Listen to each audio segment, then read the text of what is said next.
நம்ம விஜயும் காவேரி வீட்டுக்கு வந்தோடனே தாத்தா வந்து என்ன நடந்துச்சுன்னு கேட்குறாரு. காவேரி வந்து ரொம்ப எக்ஸைட்டாக சொல்லிட்டு இருக்காங்க. தன்னோட அக்காவும் மாமாவும் எப்படிலாம் கலந்துக்கிறாங்க, எப்படிலாம் வந்து சூப்பராக வந்து நடந்து வந்தாங்க அப்படின்னு சொல்லிட்டு இருக்காங்க. அந்த ட்ரெஸ் எல்லாம் எப்படி வந்து பண்ணியிருந்தாங்க தெரியுமா அப்படின்ற மாதிரி சொல்லிட்டு இருக்காங்க. அதெல்லாம் கேட்டு தாத்தா ரொம்ப சந்தோஷமா நிஜமாவா அப்படின்னோடனே குமரன் கெட்டிக்காரன்னு எனக்கும் தெரியுமா அப்படின்னு சொல்கிறாங்க.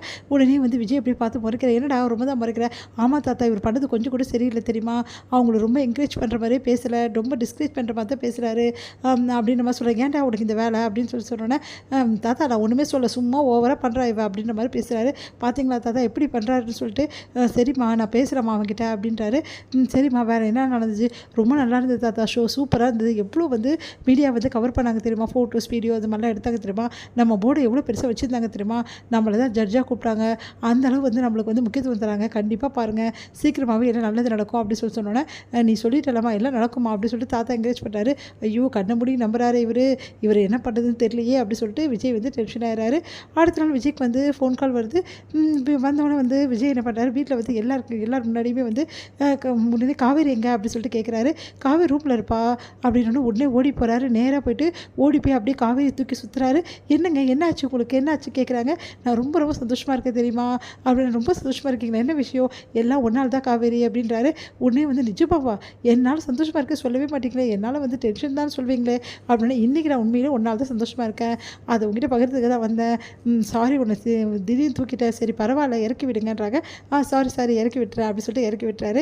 சரி என்ன ஆச்சு சொல்லுங்கள் அப்படின்னோடனே வா வா வா அப்படின்னு சொல்லிட்டு கூட்டின்னு போகிறாரு. ஹாலில் எல்லாரும் முன்னாடி சொல்கிறாரு, எவ்வளோ பெரிய விஷயம் நடந்து தெரியுமா நம்ம கம்பெனிக்கு அப்படின்னு. எல்லாருமே அதிர்ச்சி, என்ன விஷயம் அப்படின்னு சொல்லிட்டு கேட்குறாங்க. நம்ம கம்பெனிக்கு நிறைய ஆர்டர்ஸ் கிடச்சிருக்கு, அது எல்லாத்துக்கும் காரணம் யார் தெரியுமா, காவேரி தான் அப்படின்னு எல்லாம் பார்க்குறாங்க. ஆமாம் இவ சொன்ன ஐடியா தான், நாங்கள் போய்ட்டு ஸ்பான்சர் பண்ணோம்ல, அப்போ மீடியாலாம் கவர் பண்ணாங்க இல்லையா, அது எல்லாமே வந்திருக்கு பாருங்கள், ஃபோட்டோஸ் வந்து எல்லா வந்து பத்திரிகைஸ் எல்லாமே வந்திருக்கு பாருங்கள் அப்படி சொல்லிட்டு காட்டுறாரு. எல்லாருமே அதிர்ச்சியாக நிஜமாவா அப்படின்னு.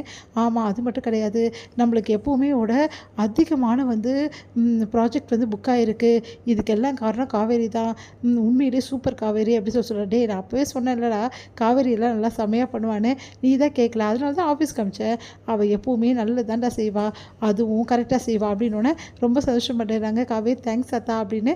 சரிடா, இவ்வளோ தூரம் உனக்கு இவ்வளோ ஹெல்ப் பண்ணியிருக்கா காவேரி, காவேரிக்கு எதுவும் கிடையாது கிஃப்ட்டு, அதெல்லாம் ஒன்றும் வேணாம் தாத்தா, நீ சும்மா இருமா அப்படி சொன்னோன்னே சரிங்க தாத்தா பண்ணிடலாம், நீங்கள் என்ன சொன்னாலும் பண்ணிடலாம் தாத்தா, அதெல்லாம் அப்புறம் இருக்கட்டும், அவளுக்கு வெளியே கூட்டின்னு போய் அவளுக்கு பிடிச்சதை முதல்ல வாங்கி கொடு, மீதியெல்லாம் அப்புறம் பார்த்துக்கலாம் அப்படின்னோடனே சரி ஓகே தாத்தா அப்படின்றாரு. உடனே காவேரி சந்தோஷப்படுறாங்க. முடியுது.